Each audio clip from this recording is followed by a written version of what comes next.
Meditation, it is whatever reason for success I've had. Vous voyez ce monsieur qui fait du développement personnel sur ce plateau? Si vous suivez le monde de la finance, vous le connaissez certainement. Pour les autres, je vous présente Ray Dalio. Call me Ray.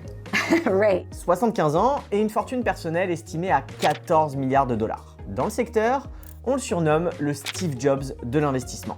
Son principal fait d'armes? Avoir créé Bridgewater, le plus gros hedge funds au monde, qui gère plus de 120 milliards de dollars d'actifs. Contrairement à ses concurrents, l'entreprise a profité de la crise financière de 2008. Comment?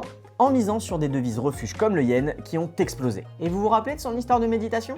Meditation. Transcendental meditation. C'est juste une partie de son secret. L'autre, c'est la transparence radicale, genre vraiment radicale. Well, that might sound scary. I've been doing this for a long time and I have found it to be wonderful. Par expérimenté, il entend ce qu'il a fait dans son entreprise. Je vous explique. Au début de sa carrière, Ray a commis pas mal d'erreurs.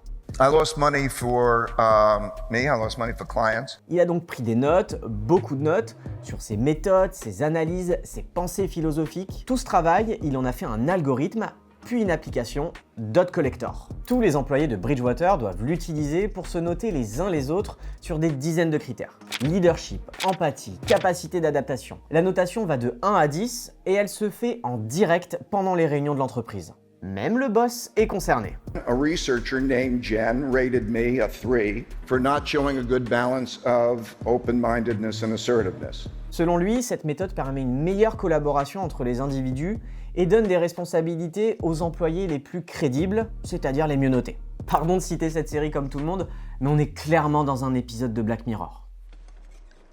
3.1? What happened? En plus de ce fonctionnement, Ray a aussi édité une espèce de bible qui contient tous les principes à respecter chez Bridgewater. Il a fini par en faire un livre encensé par Bill Gates. Bon, ça c'est sa vision idéalisée, parce que dans les faits, la méthode Ray a ses limites. Dans une biographie publiée en 2023 qui lui est consacrée, le journaliste Rob Copeland dévoile un univers toxique et paranoïaque chez Bridgewater. Il explique que la transparence radicale de l'entreprise est juste un moyen de contrôler et de mettre la pression sur les salariés. Évidemment, Ray a nié ces accusations. Depuis 2022, il ne dirige plus Bridgewater. Aujourd'hui, le fonds gère moins de capitaux qu'avant et la nouvelle direction a remis en question les principes de management qu'il avait instaurés au sein de l'entreprise. De son côté, Ray reste une référence pour les médias économiques aux États-Unis. Et sur YouTube, il continue de partager ses principes à ses plus de 2 millions d'abonnés. It is whatever reason for success I've had.